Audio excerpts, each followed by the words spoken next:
decía la maestra, a mí me corresponde fármacos y cirugía de inicio, además del control de peso y el peso ideal. Pues vamos a iniciar con lo que serían los fármacos, que muchos de los fármacos para perder peso han salido al mercado y han sido retirados por las severas complicaciones que eso puede provocar. De esto podemos hablar de la fenfluramina y la dexfenfluramina, que son fármacos anoxígenos que han sido ampliamente utilizados para el tratamiento de la obesidad, y la asociación de fenfluramina y fentermina ganó popularidad en los Estados Unidos. Como terapia combinada en el 1992 por su efecto sinérgico, la dexfenfluramina es un disómero de la fenfluramina de aparición posterior a esta. Tanto la fenfluramina como la dexfenfluramina actúan liberando serotonina en el cerebro e inhibiendo su absorción. La fenfluramina y la dexfenfluramina fueron retirados del mercado tras la publicación en el 1997 de un estudio que suponía la asociación de enfermedad cardíaca valvular y este tipo de medicación. O sea, ellos relacionaban que las personas que utilizaban esos fármacos combinados para el control de peso tienen enfermedades cardiovasculares. Aunque en las primeras publicaciones relacionaban el tratamiento combinando dexfenfluramina y fentermina con un riesgo aumentado de valvulopatía cardíaca. Aparecieron publicaciones también posteriores en los tratamientos aislados de fenfluramina y dexfenfluramina durante periodos de tiempo generalmente superiores a 3 meses, tanto la asociación de valvulopatía cardíaca. Es decir, que de acuerdo a este estudio, ¿verdad? Disculpen el enredo ahí, de acuerdo a este estudio se pudo determinar que las personas que tenían esos medicamentos combinados, entonces tenían valvulopatía cardíaca. Sin embargo, no existen casos publicados de pacientes que recibieron solo la medicación de fentermina. Más recientemente se han dejado de comercializar supresores del apetito como la sibutramina y el rimonaban. La sibutramina, que además de su efecto anorexígeno, incrementaba la actividad termogénica del organismo, se ha asociado con un aumento de los trastornos vasculares, mientras que la rimonaban se ha relacionado con el incremento de la depresión y del suicidio. Por estas razones han salido de la comercialización. Sin embargo, en estos momentos se está comercializando más lo que es el Orlistat. El Orlistat reduce la absorción intestinal de grasas, aunque presenta menos efectos secundarios, ligados sobre todo a problemas gastrointestinales, y ha mostrado una eficacia modesta. La pérdida de la... Perdón. Yo veo que hay 13 participantes, se han ido mucho y veo mucha gente que están pero que no están. Nosotros estamos aquí, yo estoy aquí. Sí, yo dije muchos, no todos.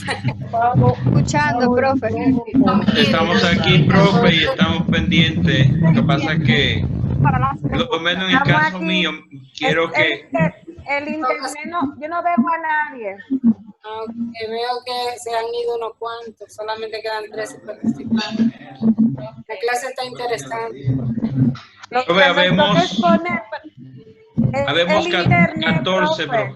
El internet que está muy lento, yo no veo a nadie. Ok. Miriam. Habemos 14, profe, solamente se han retirado 4. Yo veo 13 ahí. Sí, somos 13. Somos 13. Pero estoy aquí. Pues sí. 13, a ver. ¿Puedo continuar entonces? Dígame, profe. Estoy pendiente de la mínima cosa. Escribió, maestra. Ramón escribió que se iba a retirar porque se le había presentado un problema familiar. Pero él está ahí todavía. Pero él está ahí. Pero parece que dejó abierto y salió a Ay, no resolver veo a algo. nadie. Ok, maestra, ¿puedo continuar con la exponencia? Sí, escúchame. Ok, no, está bien, pues, maestra, gracias. Entonces decía que para Ay, Dios, no veo a nadie. si pudiera poner los micrófonos, por favor. Para retroalimentar, estaba diciendo que el Orlistat es uno de los fármacos que se está utilizando últimamente porque reduce la absorción intestinal de grasas y presenta menos efectos secundarios. La pérdida a largo plazo solo supera el 2.9 kilogramos o sea, reduce un 2.9 kilogramos el placebo, porque es un placebo, ya que se debe de combinar con una dieta adecuada. A todo ello, habría que añadir que para que el uso del medicamento sea efectivo, se han de modificar entonces la dieta y el estilo de vida. Además, una vez que se abandona el Orlistat, es muy probable volver a recuperar el peso perdido. Y de hecho, puedo aportar de que no solamente son es de manera científica, está comprobado, y yo lo puedo comprobar, de que hace poco yo lo estaba utilizando y estaba adelgazando. Dejé de utilizarlo y he cogido más libras que la que tenía cuando empecé a utilizar ese fármaco. Por lo tanto, aunque su efecto secundario es menor y es mayor probabilidad de perder grasa y adelgazar, si tú lo abandonas, entonces puedes recuperar, puede incrementar incluso la masa corporal. El uso de estos fármacos se recomienda especialmente a personas con un índice de masa corporal mayor a 30, y con ellos no se suele conseguir la figura ideal, sino la pérdida entre 5 a 10% del peso inicial. Por otra parte, cuando el control de peso se consigue solo a través del consumo de fármacos, la persona implicada puede desarrollar la sensación de que la única manera de controlar su conducta alimentaria es a través de estos, y que sus esfuerzos son tan irrelevantes como baldíos. Por todo ello, cuando abandone la droga, entonces considerará inevitable recuperar el peso que se ha perdido, como señalé anteriormente. Ahora, cuando hablamos de la cirugía particular, más bien la cirugía gástrica, es una forma radical de controlar la obesidad, necesaria en casos extremos. El procedimiento quirúrgico más común consiste en grapar el estómago con el fin de reducir su capacidad para contener alimentos, por lo que el individuo obeso se ve obligado a restringir su ingesta. Como cualquier tipo de cirugía, siempre conlleva riesgos, y además no es infrecuente una cierta alteración gástrica e intestinal posterior, es decir, las personas que se hacen estas cirugías tienden a luego tener efectos secundarios con problemas intestinales, con el vómito recurrente cuando tiene la ingesta de alimentos. Y de esto ya la maestra, creo que en la segunda semana de clase estaba hablando de este tipo de operaciones y cuáles serían las consecuencias posteriores a ellas. Por todo ello, esta intervención se reserva para aquellas personas que se encuentran por encima del 100% del normopeso, que han fracasado reiteradamente en sus esfuerzos para controlar la ingesta y quienes la reducción de peso es urgente para evitar complicaciones de salud más importantes. En Estados Unidos, regularmente este tipo de operación lo puede cubrir el seguro porque ellos lo ven como una prevención de salud. Sin embargo, en nuestro país todavía los seguros no lo cubren, ya que en nuestro país lo ven como estética, como una cirugía estética. Ahora bien, vamos a hablar acerca del manejo del sobrepeso y la obesidad. Pero antes de entrar al manejo del sobrepeso y la obesidad, quiero aportar que es importante, ya la maestra lo había en reiteradas ocasiones había señalado esto, que cuando una persona se va a someter a este tipo de cirugía, tiene que estar combinada con un psicólogo, un terapeuta, porque en ocasiones las personas, aunque adelgace, mentalmente se sigue viendo gorda. Y, por ejemplo, yo en particular he conocido personas que se han hecho ese tipo de cirugía, sin embargo, adelgazados rápidamente, sin embargo, se siguen poniendo la misma ropa y tú le ves el rostro como triste. Y es porque no se aceptan a ellos mismos. Incluso he escuchado personas decir que se han arrepentido de haberse hecho este tipo de cirugía. Entonces, continuando con el manejo del sobrepeso y la obesidad, el objetivo del tratamiento de sobrepeso y la obesidad han sido alcanzados en peso normal o lograr el llamado peso ideal. Sin embargo, a medida que se han ido conociendo los factores que regulan el peso y las dificultades para perderlo, pero sobre todo para mantenerlo, dicho objetivo se ha modificado. O sea, cuando yo quiero tener un peso ideal, luego de que yo logro tener ese peso ideal, entonces el objetivo es poder mantener ese peso ideal y por eso conlleva una modificación del diario vivir, de los alimentos y de lo que hago diariamente para poder mantener ese peso. Desde el comienzo del siglo, la OMS indica que el porcentaje de pérdida de peso no debería superar al 10% del peso total, incluso en los casos de obesidad. Entonces, la justificación de ello se encuentra, por una parte, en que cuanto mayor es el peso que se pierde, más probabilidad hay de que dicho peso se recupere. Es decir, que una persona que haya adelgazado de manera normal sin tener que acudir a cirugía, si esa persona tuvo una reducción de peso, por ejemplo, de 50 libras de manera rápida, entonces si no continúa con el hábito para poder mantener el peso, puede que recupere al doble el peso reducido, más rápido que cuando tú vas reduciendo el peso de manera momentánea. Por otra parte, en que ellos dicen que la pérdida entre 5 a 10% del peso inicial se traduce a una mejora significativa de todas las complicaciones antes resaltadas que conlleva la obesidad. Además, se acompaña de una mejora en el ánimo, en la imagen corporal y en la calidad de vida. Y esto pudiera estar lo que es la cirugía, lo que es el proceso de pérdida de libras, puede incluso mejorar la relación entre las parejas. Cuando una persona se siente obesa, puede, en ocasiones, dependiendo cómo esté su autoestima, puede irse alejando poco a poco de su, porque de pronto siente vergüenza e incluso la vida íntima entre la pareja puede ir reduciendo por el temor a que tu pareja te vea así. Hay múltiples razones dependiendo de que si la pareja acepta o no a la persona como es, porque en ocasiones esto puede llevar hasta el divorcio si una de las partes no se acepta como es. Entonces puede afectar no solamente el estado de ánimo, no solamente la imagen corporal y la calidad de vida, también puede afectar la relación de pareja.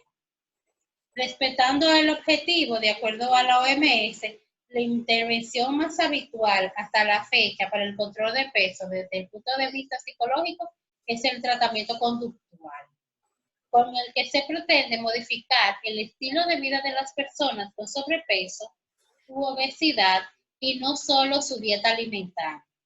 Para ello, se enseña a estas personas a realizar un análisis funcional de los estímulos antecedentes y las consecuencias de su conducta problema en relación a la comida y el ejercicio fundamentalmente.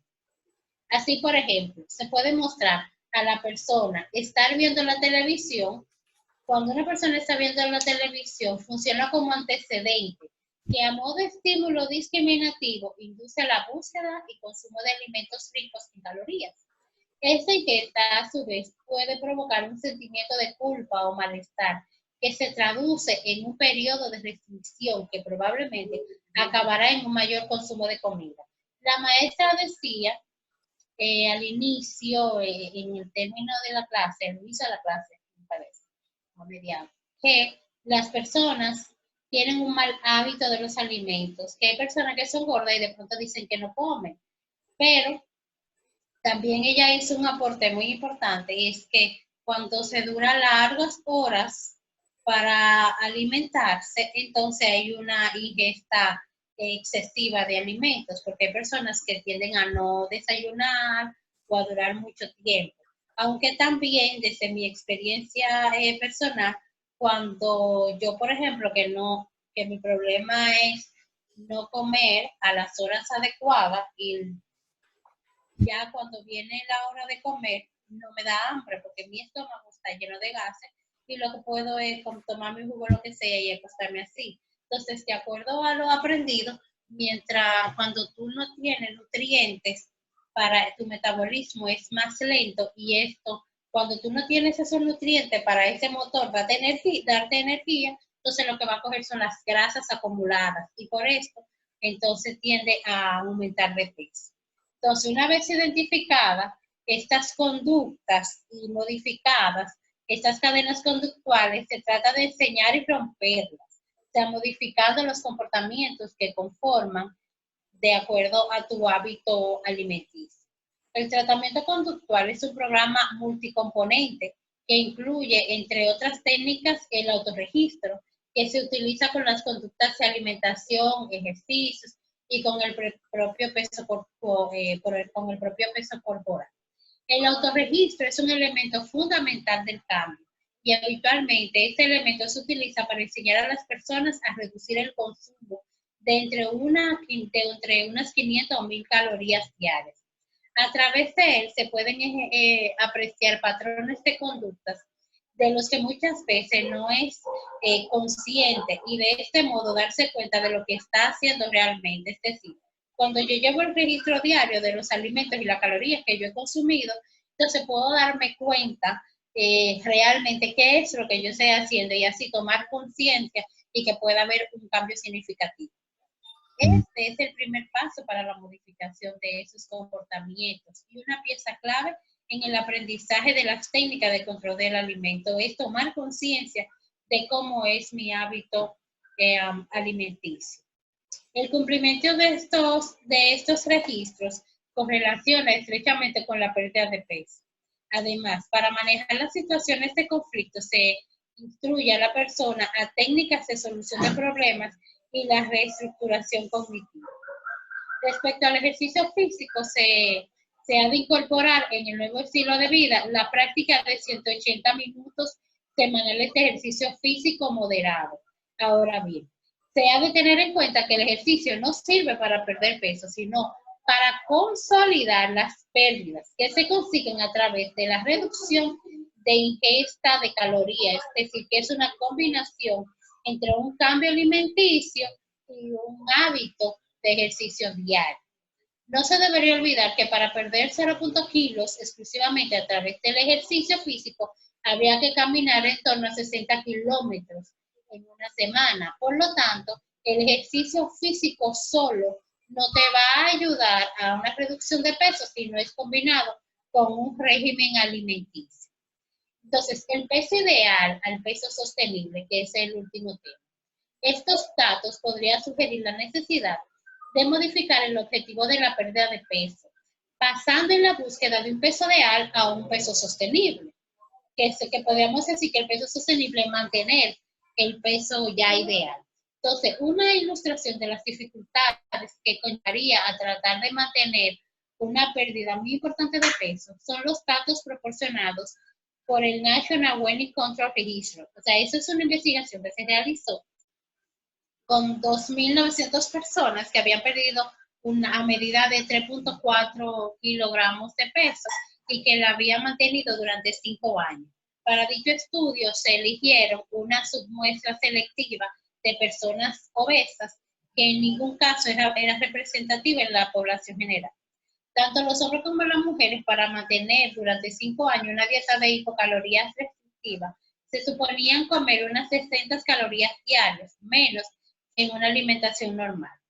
También realizaban diariamente actividades físicas en la que gastaban aproximadamente un total de 2.803 calorías a la semana.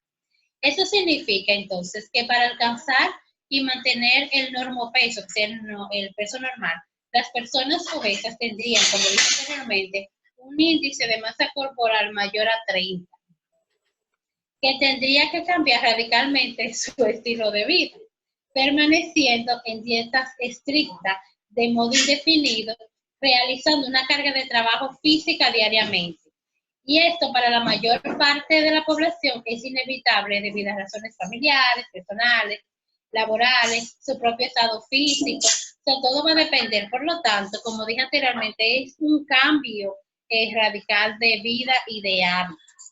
Esas pérdidas sustantivas de pesos no solo son buscadas por las personas obesas, sino también por personas con normopeso, a las que les gustaría alcanzar lo que habitualmente se denomina como el peso ideal.